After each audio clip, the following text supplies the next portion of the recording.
The topics I treat on your family lawyer are usually topics that people bring to me. So there are times that I refer them to an old video, and other times I just feel I think I should talk on this again, right? Because there may be things that maybe in the previous video or the previous episode did not completely capture. And that's today's topic is one of such topics: the use of surname after a divorce, the use of surname after a divorce, the use of surname of a woman after a divorce. So let's get it clear, is that your surname is more like an identity. Your name is an identity. It is who you are. You have the right to change your name whenever you want. Okay, before I continue, remember that what I share here is not legal advice. It's just legal education and orientation. Do you get it now? Now, you have the right to use any name that you want to. Okay. I've heard this, that in some countries, I've read in some countries that you cannot just name a baby any name you want to name the baby. The government has to approve the name you are giving to a child. Yes, some countries have that. But in Nigeria, we necessarily do not have such kind of restrictions or limitations, right? So if I decide today, my name is Alright Eigbe, and you know that I'm a counseling psychologist and I'm also a family lawyer, right? And I've been a family lawyer for about 15 years as of this episode, and also I've been a counselor. I've been counseling for about 21 years, right? Now, I can choose to say I don't want my name to be Alright Eigbe anymore. I want my name to be Alright Osaije, right? And give the reason for that, and give a reason why I want to do that change. And it's personal, right? It's personal to me, right? Nobody will stop you. Nobody will fight you. It is your identity to change your name. If it is your choice to change your name or not to change your name. So, should the woman change her name after marriage, after her wedding? I usually say something, it is her discretion. How she wants to use that name, how she wants to change it, how she wants to go about it, that is her headache. That's why I tell people it's her headache. It's not my problem like that. Right? It's not my problem like that. It is her headache. Now, this is it, and this is what I wanted to get from this particular conversation. When a woman gets married and she changes her surname, sometimes some of them change their surname to be their maiden name in combination with their husband's surname. Some of them change it to be just their husband's surname. Some of them change it to be just their husband's first name, like my wife. My wife, she took my first name to be her surname.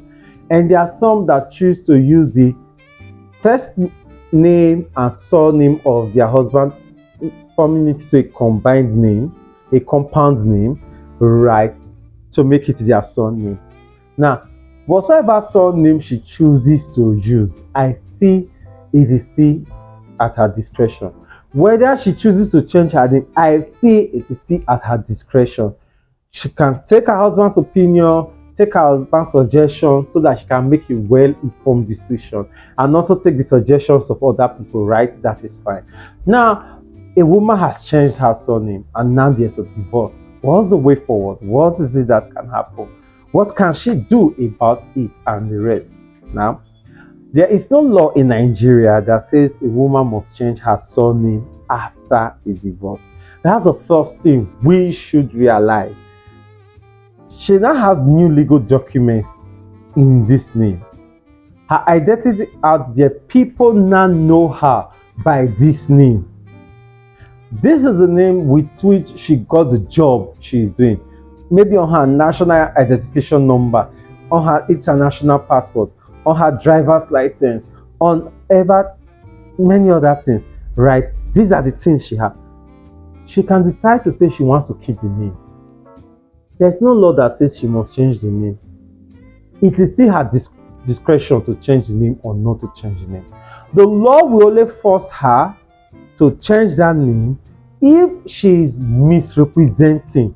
Misrepresenting is that she is still trying to make people believe that she is still married to the man, or right now she's involved in some fraudulent and unlawful activities, and so she's bringing shame, reproach, disgrace, and setting negative social effects on the man or on the family that has that name. So that husband, that ex-husband and ex-family can actually sue her to say, drop this surname, because you are using the name in a way that negatively affects us, that negatively affects our social reputation. Aside these two things, now the first one I said is that she's still making people believe that she's still married to the husband, or she's involved in unlawful and fraudulent activities. Outside these two reasons, she has the right to keep that name. You can't force her to change the name. It's her name, right? It has become part of her property. It's her name. Do you understand it? It has become one of the things that she owns that you can no longer just take away from her. I hope this helps, and I hope this helps you to understand, right, that you can keep a surname, you can pick a surname, and you can keep it. As a woman, you can pick it up and you can keep it. If you're married to your husband, does your husband even have the right to say you should not bear his surname? I don't think he does. As long as the two of you are still married. I just browsed through all the laws and all the cases I know of. It's my belief that he does not, because people are married, right? And you can use marriage as a ground for change of name. So he cannot lawfully stop you from picking his surname. Neither can he lawfully stop you from using, he cannot lawfully stop you from picking the surname in marriage. Neither can he lawfully stop you from using the surname after marriage, unless he has strong legal grounds to show the court why you should do that. My name is Alright Eigbe, and I'm your favorite family lawyer and counseling psychologist. I'm reaching you from the ancient and modern city of Ibadan, Nigeria. You rock. Use the details of this particular episode to reach out to me or to contact any lawyer close to you.